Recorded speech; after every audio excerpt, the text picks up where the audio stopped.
आज हम लोग हिंदी व्याकरण के महत्वपूर्ण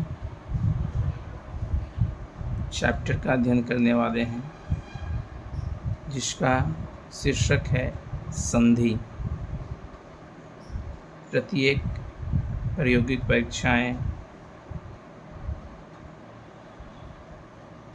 या किसी भी प्रकार की परीक्षाओं में संधि से ज़रूर न ज़रूर एक दो प्रश्न देखने को मिलता है।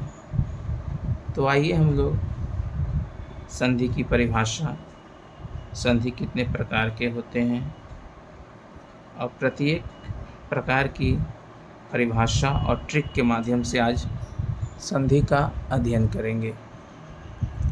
तो सर्वप्रथम संधि किसे कहते हैं या संधि क्या है। जैसा कि संधि शब्द का अर्थ है मेल, यानी एक दूसरे से मेल मिलाप होना, एक दूसरे से प्रेम करना, एक दूसरे को मेल मिलाप करना, वो एक संधि का माध्यम है। जैसे हम बोल सकते हैं दो निकटवर्ती वर्णों के परस्पर मेल से जो विकार अर्थात परिवर्तन होता है वह संधि कहलाता है। देखिएगा, यहाँ परिभाषा है, दो निकटवर्ती वर्णों के परस्पर मेल से जो विकार अर्थात परिवर्तन होता है वह संधि कहलाता है। या हम दूसरे माध्यम से बोल सकते हैं संधि ध्वनियों का मेल है। जैसे देव जोड़ इंद्र बराबर देवेंद्र। अब हम लोग संधि के भेद की ओर चलेंगे। तो संधि के तीन भेद हैं, स्वर संधि, व्यंजन संधि, विसर्ग संधि। एक बार मैं पुनः फिर से दोहरा देता हूँ, स्वर संधि, व्यंजन संधि, विसर्ग संधि। तो आज हम लोग इस वीडियो में स्वर संधि का केवल अध्ययन करेंगे, क्योंकि स्वर संधि के अंतर्गत उनके 5 प्रकार होते हैं। दीर्घ संधि, गुण संधि, वृद्धि संधि, यन संधि, अयादि संधि। तो प्रत्येक प्रकार का परिभाषा, ट्रिक और उदाहरण के माध्यम से हम समझते जाएंगे। तो सर्वप्रथम हम लोग स्वर संधि, जो संधि का पहला भेद है, तो स्वर संधि किसे कहते हैं परिभाषा के माध्यम से समझेंगे। दो स्वरों के मेल से होने वाले विकार को स्वर संधि कहते हैं। यानी दो स्वर हैं, उसके मेल से यानी मेल मिलाप से जो विकार यानी परिवर्तन होता है उसको हम क्या कहते हैं, स्वर संधि कहते हैं। जैसे विद्या धन आलय बराबर विद्यालय, विद्या धन आलय बराबर विद्यालय। स्वर संधि के 5 प्रकार हैं। पहला दीर्घ संधि, गुण संधि, वृद्धि संधि, यन संधि, अयादि संधि। तो सर्वप्रथम है गुण संधि। ध्यान देंगे इसमें, जब अ आ के साथ छोटी ई बड़ी ई हो तो ए बनता है। अ आ के साथ छोटी यू बड़ी यू हो तो ओ, एवं अ आ के साथ री हो तो अर बनता है। उसे ही हम क्या कहते हैं, गुण संधि। यानी जहाँ भी अ आ हो और छोटी बड़ी, छोटी यू बड़ी यू और री हो तो वहाँ बन जाएगा ए, ओ और अर। ट्रिक है यहाँ दिया हुआ, अ आ जोड़ ई उ री बराबर ए, ओ, अर। अगर ये आपको परिभाषा नहीं याद होता है तो ये ट्रिक याद करेंगे। और सबसे महत्वपूर्ण गुण संधि को पकड़ने का तरीका, यानी उदाहरण जो दिया है, जैसे नरेंद्र है, सत्येंद्र है, नरेश है, परमेश्वर है, ये दिया है। अब इसको पूछ दिया कि हमें कैसे पता चले कि यह कौन संधि है, तो उसके लिए ट्रिक है, जहाँ बीच में ए और री की मात्रा आ जाए, जहाँ ए और री की मात्रा आ जाए वो क्या कहलाएगा? गुण संधि। जैसे नरेंद्र, सत्येंद्र, नरेश, परमेश्वर, विरोचित, परोपकार, हितोपदेश, सूर्योजा, देवर्षि, सप्तऋषि, राजश्री, महर्षि। दूसरा भेद है वृद्धि संधि। जब आ के साथ ए हो तो क्या बनता है? ए बनता है। जब आ के साथ औ हो तो औ, उसे ही हम क्या कहते हैं? वृद्धि संधि।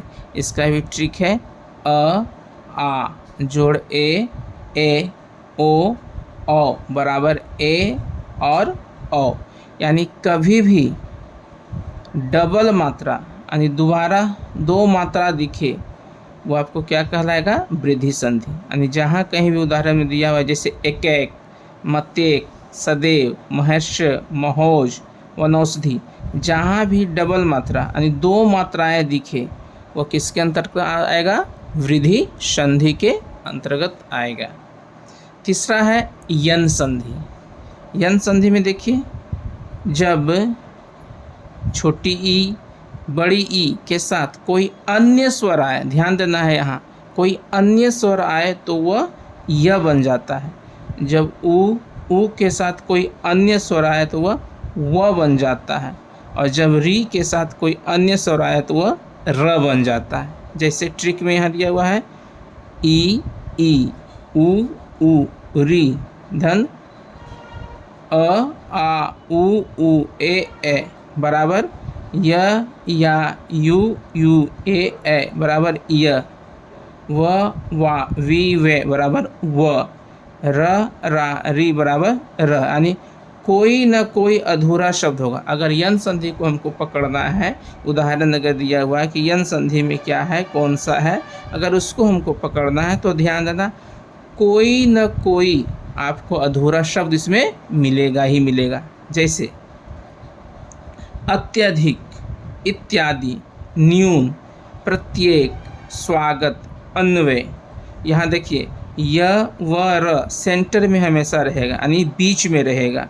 यानी जब भी बिजली गिरेगी तो किस पर गिरेगी? य और व और र पर ही गिरेगी। अगर जहाँ बिजली य व र पर गिरी, समझ जाइए आप किसके अंतर्गत है? वह यन संधि के अंतर्गत है।